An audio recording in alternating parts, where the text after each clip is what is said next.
اور کر لیں گے تو سمجھ ہی نہیں پائیں گے. آپ مجھے بتائیے زکوٰۃ آپ کیسے ادا کریں گے؟ قرآن میں آیا اقیموا الصلاۃ وآتوا الزکاۃ، اور اللہ کے نبی صلی اللہ علیہ وسلم نے اس کی تشریح کی ہے کہ آپ کو نقد رقم ہے آپ کے پاس اور زکوٰۃ کے آپ حقدار ہیں تو آپ پر 2.5% زکوٰۃ ہے. 100 روپے میں 2.5 روپے، 40 روپے میں 1 روپیہ. اب آپ فیصلہ کرو 1 لاکھ روپے کی زکوٰۃ آپ 2,500 دیں گے، 10 لاکھ روپے کی زکوٰۃ آپ کیسے دیں گے؟ 20 لاکھ روپے کی زکوٰۃ آپ کیسے دیں گے؟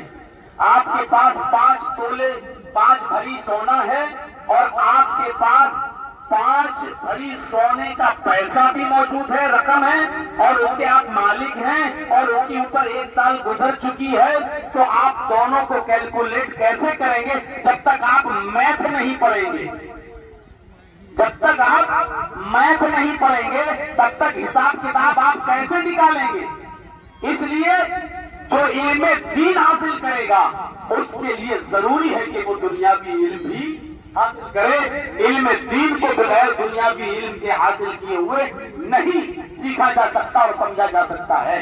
آپ مجھے بتائیے باپ مر گیا، اس کی وراثت تقسیم ہونا ہے، بیٹے کا اتنا حق، بیٹی کا اتنا حق.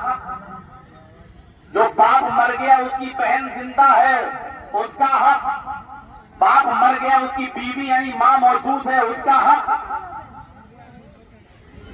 کسی کا 1/2، کسی کا 1/4، کسی کا 1/6، کسی کا 1/8. آپ غور کریں یہ ساری وراثتیں بٹوں میں تقسیم ہو رہی ہیں. آپ علم الفرائض پڑھیں گے، میراث وراثت کیسے تقسیم کی جائے. جب آپ اس کا علم حاصل کریں گے تو آپ کو دنیاوی علم حاصل کرنا ہی پڑے گا.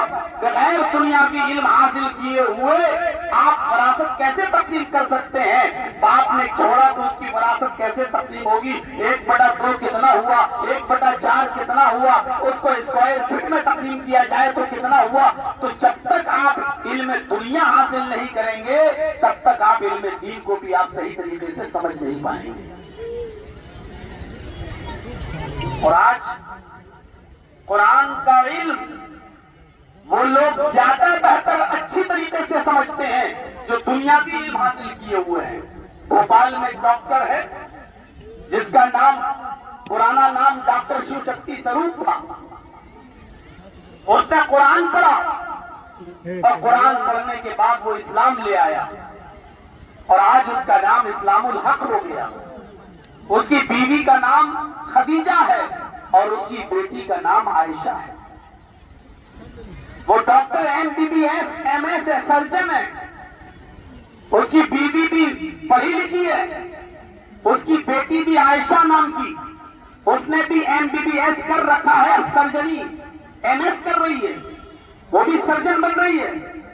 اور وہ بھی آج اسکول میں کالج میں جاتی ہے تو نقاب پہن کر جاتی ہے، چہرہ چھپا کر جاتی ہے، ہاتھوں میں گلیوز اور پیروں میں ساکس ہوتے ہیں. ہماری تو بچیاں اور ہماری تو بیٹیاں مدرسوں میں پڑھنے کے باوجود آج مارکیٹوں میں گھومتی ہوئی نظر آئیں گی. ہمارے ہاں تو پردہ نام کا ہے ماتر، ورنہ پردے کی آڑ میں ساری برائیاں آج پردے کی آڑ میں بھی ہو رہی ہیں. وہ MBBS کرنے والی ڈاکٹر، وہ MS کرنے والی لڑکی آج بھی پردے میں جاتی ہے اور اتنے لوگوں کے بیچ میں آج بھی وہ نقاب لگا کر بیٹھتی ہے. ہزاروں تانے سننے کے باوجود بھی کورٹ نے اس کو پرمیشن دی ہے کہ یہ اس کی سوتنترتا ہے، اس کی آزادی ہے. وہ جو ڈریس میں، جو لباس میں، جس نقاب میں آنا چاہے وہ آ سکتی ہے. آپ اس کی آزادی نہیں چھین سکتے ہیں. اس نے کیس لڑ کر، مقدمہ لڑ کر میرے بھائیوں یہ حق حاصل کیا ہے اور نقاب لگا کر وہ پردے میں آج بھی پڑھنے کے لیے جا رہی ہے. قرآن پڑھا اس ڈاکٹر نے، لَقَدْ خَلَقْنَا الْإِنسَانَ مِنْ سُلَالَةٍ مِّن طِينٍ. ہم نے انسان کو مٹی کے سب سے پیدا کیا، ہم نے انسان کو مٹی کے خلاصے سے پیدا کیا.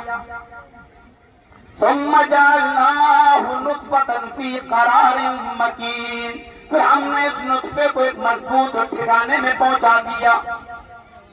ڈاکٹر یہ پڑھتا ہے اور کہتا ہے کہ 1400 سال پہلے محمد کو یہ باتیں کس نے بتائیں؟ ایک مضبوط ٹھکانے پہ پہنچا دیا. وہ نطفہ، وہ پانی کا قطرہ جو رحم مادر سے ماں کے پیٹ میں جاتا ہے، اس کے رحم تک جاتا ہے، کتنے مضبوط ٹھکانے پر پہنچا دیا. رات میں ہسبینڈ اور وائف ملتے ہیں، میاں اور بیوی ملتے ہیں، وہ پانی کا قطرہ ایسی مضبوط ٹھکانے پر پہنچ جاتا ہے کہ صبح ماں ناشتہ بنا رہی ہے بیوی، لیکن پانی کا وہ قطرہ اپنی جگہ سے ہٹتا نہیں ہے. وہ ٹہل رہی ہے، چل رہی ہے، کھانا بنا رہی ہے، دنیا کی کام کر رہی ہے، اٹھ رہی، بیٹھ رہی، لیٹ رہی، سو رہی، جاگ رہی، سب کچھ کر رہی ہے، لیکن پانی کا وہ قطرہ اپنی جگہ سے ٹس سے مس نہیں ہوتا اور وہ اپنا کام کر رہا ہے. ثم خلقنا النطفة علقة فخلقنا العلقة مضغة فخلقنا المضغة عظاما فكسونا العظام لحما. پھر ہم نے اسی نطفے کو، اسی قطرے کو، ثم خلقنا النطفة علقة گوشت کا لوتھڑا بنا دیا، جمع ہوا خون بنا دیا. پھر ہم نے اسی نطفے کو، اسی پانی کے قطرے کو جمع ہوا خون بنا دیا. پھر اس جمے ہوئے خون کو ہم نے گوشت کا لوتھڑا بنا دیا. پھر اس گوشت کے لوتھڑے کو ہم نے ہڈی بنا دیا. فَكَسَوْنَا الْعِظَامَ لَحْمًا، پھر ہم نے اسی ہڈی پر گوشت چڑھا دیا. M S doctor, surgeon, ultrasound پر یہ ساری چیزیں دیکھنے والا وہ دیکھ کر دنگ رہ جاتا ہے. 1400 سال پہلے قرآن میں آیتیں نازل ہوئی. محمد رسول اللہ کو یہ کس نے بتایا کہ پہلے یہ پانی کا قطرہ جمع ہوا خون بنتا ہے، پھر خون سے گوشت کا لوتھڑا بنتا ہے، پھر گوشت کے لوتھڑے سے ہڈی بنتا ہے، پھر ہڈی کے اوپر بھی گوشت چڑھایا جاتا ہے. یہ 1400 سال کے بعد سائنس نے آج ترقی کی ہے، ہمیں یہ آج پتہ چلا ہے. 1400 سال پہلے محمد پر نازل ہونے والی یہ کتاب، اس قرآن کا نازل کرنے والا یہ بتلا رہا ہے. اس کا مطلب یہ ہے کہ یہ اللہ تبارک و تعالیٰ کی طرف سے نازل کی ہوئی کتاب ہے. اس نے قرآن کو سائنس کی روشنی میں سمجھا، اسلام لے آیا. آج میرے بھائیوں، قرآن کو وہ لوگ زیادہ اچھی طریقے سے سمجھ رہے ہیں جو سائنس پڑھ رہے ہیں. آج قرآن کو وہ لوگ زیادہ اچھی طریقے سے سمجھ رہے ہیں جو میتھ پڑھ رہے ہیں. قرآن کو وہ زیادہ اچھی طریقے سے سمجھ رہے ہیں جو فزکس اور کیمسٹری پڑھ رہے ہیں، کیونکہ قرآن میں یہ سارے علوم موجود ہیں، سارے علوم موجود ہیں. اس لیے علم دین کے ساتھ ساتھ آپ علم دنیا بھی حاصل کریں، ورنہ ہاتھ کٹ جائیں گے، کہیں کے نہیں رہ جائیں گے. اذا السماء انفطرت، جب آسمان پھٹ جائے گا. آج سائنس بھی کہتی ہے کہ ایک دن آسمان پھٹے گا.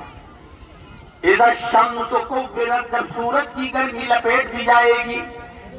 سورج روزانہ اپنی روشنی دھیرے دھیرے کم کرتا جا رہا ہے. اس کو ہم سائنس کی روشنی میں سمجھیں.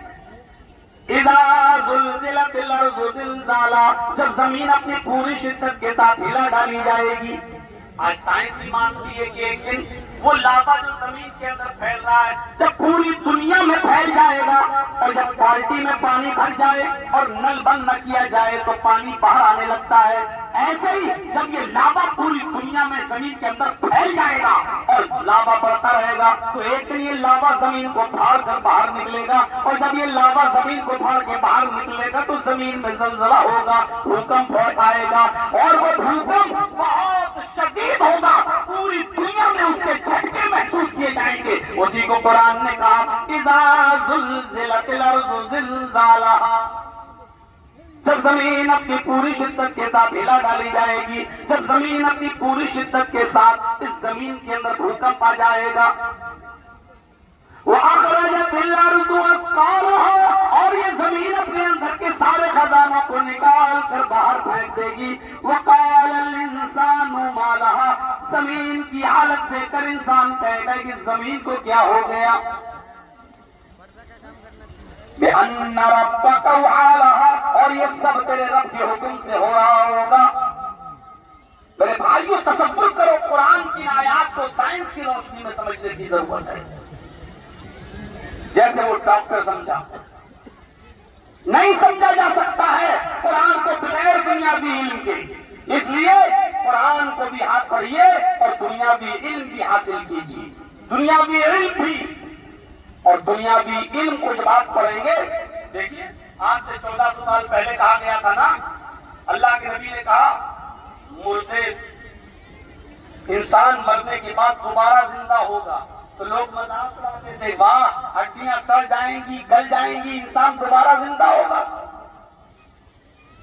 سوامی دیا